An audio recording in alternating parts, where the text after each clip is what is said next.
As the gambling landscape in Latin, especially Brazil, undergoes rapid change, what data-driven insights can operators leverage to tap into emerging opportunities?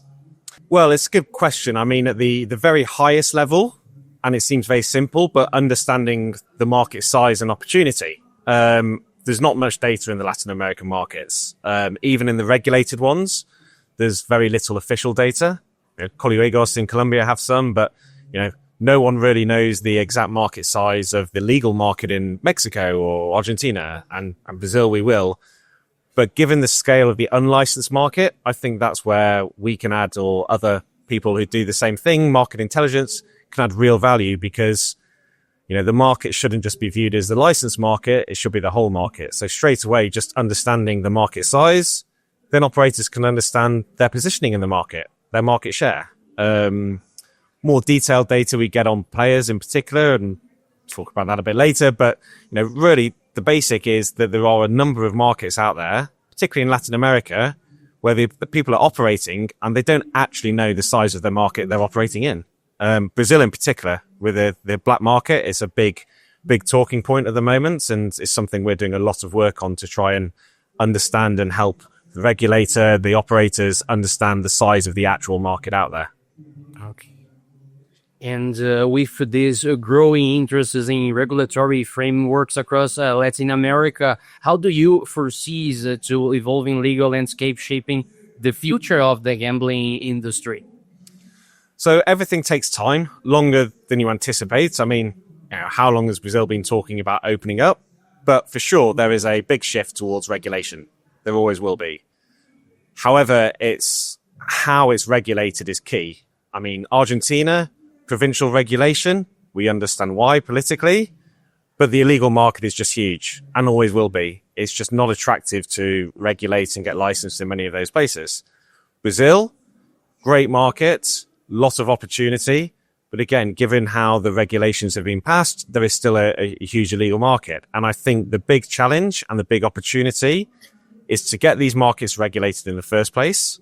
That's good. But then once they are regulated, how do you shift the players to be with onshore operators?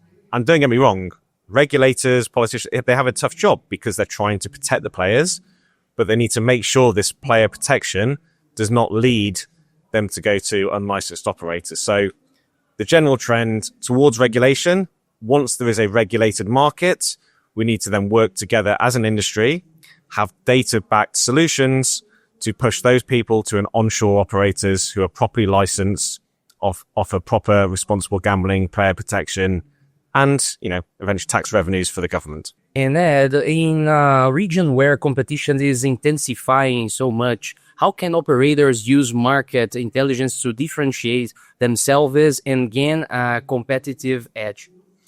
So I think it's about understanding the customer. Now, we provide market intelligence. I'm not saying we're specialists in how to operate a gambling company, but a lot of operators who are inexperienced think you just spend money, marketing, brand awareness, acquire a customer. What kind of customer do you want to acquire? Do you want to acquire someone who's spending 20 reais a week, or someone who's spending 2,000 reais a week? So what do those players want? Well, our data, our survey data, splits out key drivers and everything else by player spend. So the very low value players, they just want an ease of use, easy product. That's fine. But the high value players, they want the quality of product, the choice of product, and pricing. They also have the high value players, have 60% of them have at least 4 different accounts. So there's no point just acquiring a customer. You need to get his share of wallet. So you need to understand the customer to be able to do that. Then you can start tracking your competitors' market share. So if you know the size of the market, you know your revenue, you can work out your market share. But you're competing against other operators of a similar size, their marketing spend, are you doing better with share of voice than they are?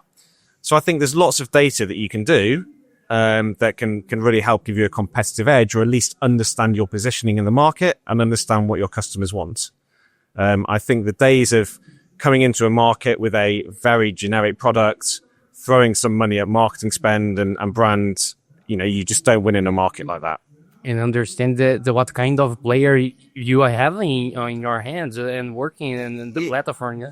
Exactly. I mean, if you're spending money to acquire a player, you want to acquire a player that's going to pay that back. You don't want to acquire a player that's going to be very little, or you don't want to spend a lot on bonusing marketing to get a player who spends that, but actually spends 90% of his money on your competitors because, you don't have the right products. Do these players want to play slots? Do they want crash games? Do they want live casino? Do they bet in play? Do they do multiples? There's so much more than just having a platform and spending some money on brand. And now talking about the future, looking ahead, what trends do you see as a crucial in Latin America's gambling market, and how can operators position themselves for long-term success? So I think long-term success is all about product. I think product wins overall.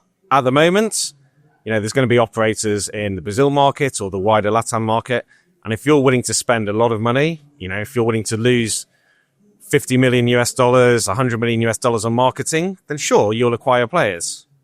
But is that spend now going to keep those players in 2 years' time?